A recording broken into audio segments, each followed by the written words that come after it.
আজকে আপনাদের একটা গল্প বলি 2004 সালের কথা। সো আমি তখন আসলে আমার বাড়ি ছিল গাজীপুর শ্রীপুর বর্ণিতে। সো স্কুলে খুব খারাপ রেজাল্ট করি, অর্থাৎ অঙ্কে 22 পাইছিলাম। তো 4 থেকে 5 উঠতেছি।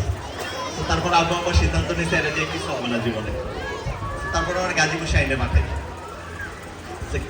গাজীপুর শাইনে পাঠানোর পরে আমার অঙ্কের টিচার ছিল ফারুক স্যার।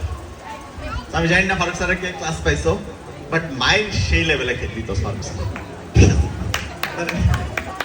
এমন মিস নাই বলে দিই, বুঝছো? আলহামদুলিল্লাহ ওই 22-এর পর থেকে আমি যদি তোমাদের ফাইনালি আমার রেজাল্ট বলি, আমি এসএসসিতে ঢাকা শিক্ষা বোর্ডে 50-এর মতন ছিলাম, আমি গভর্নমেন্ট স্কলারশিপে ছিলাম। আর আমি যদি ইংলিশের কথা বলি, আমার ইংলিশের স্যার ছিলেন, এখানে উপস্থিত আছে সুহেল স্যার। ইংলিশে পেয়েছিলাম 30, ওইটাতে 33-এ 5 ছিল, ওইটা তো ফেল।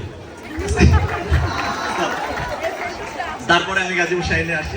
গাজীপুর শাহিনের ওইখান থেকে তোমাদের এসএসসি বললাম, এসএসসিতে আমি তো মোটামুটি বোর্ডে অ্যাকচুয়ালি যেহেতু স্কলারশিপ পেয়েছিলাম রাজুকে করছি কলেজ। তারপরে আমার এলএলবি হচ্ছে ইউনিভার্সিটি অফ লন্ডন থেকে। তারপরে আমি মাস্টার্স করছি এনার্জি লোতে ইউনিভার্সিটি অফ ইস্ট লন্ডন। তারপরে আমি বার করছি বিপিপি, আমার ইন হচ্ছে ইউনিভার্সিটি। এবং আমি মেইনলি প্র্যাকটিস করি ইংল্যান্ডে ব্যারিস্টার হিসাবে। বাট যেই ছেলে ইংলিশে 30 পাইছিল, মানে আমি সেন্টেন্সই বুঝতাম না, বুঝছো, টেন্স কি বুঝতাম না। সুহেল স্যারের বিশাল অবদান আছে। আসলে আজকে আমি যে ইংল্যান্ডে ইংলিশে প্র্যাকটিস করি এটা সম্ভব ছিল না, এবং মাইন্ড ছিল অ্যাকচুয়ালি সুহেল স্যার এবং ফারুক স্যার যদি ওই দিন মাইন্ড না দিত, আসলে এটা ব্লেসিং ছিল। হয়তো আমার পক্ষে আজকে এই জায়গায় আসা সম্ভব হইতো না।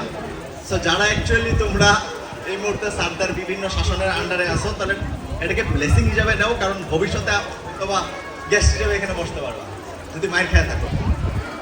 সো ধন্যবাদ, এটাকে নিয়ে কেউ মাইন্ড করো না, বাট আমি তোমাদের জাস্ট আমার নিজের এক্সপিরিয়েন্স থেকে বললাম। আমার হোস্টেলের দায়িত্ব ছিলেন রুবাদ স্যার, তোমাদের পরিচালক রুবাদ স্যারও এখানে উপস্থিত আছে। তো পৃথিবী আসলে রুবাদ স্যারেরাও হোস্টেলে আমার থাকা খাওয়াবার হোস্টেলে ভর্তি হইতো, ওই জিনিসগুলো রুবাদ স্যার লুক আফটার করতেন।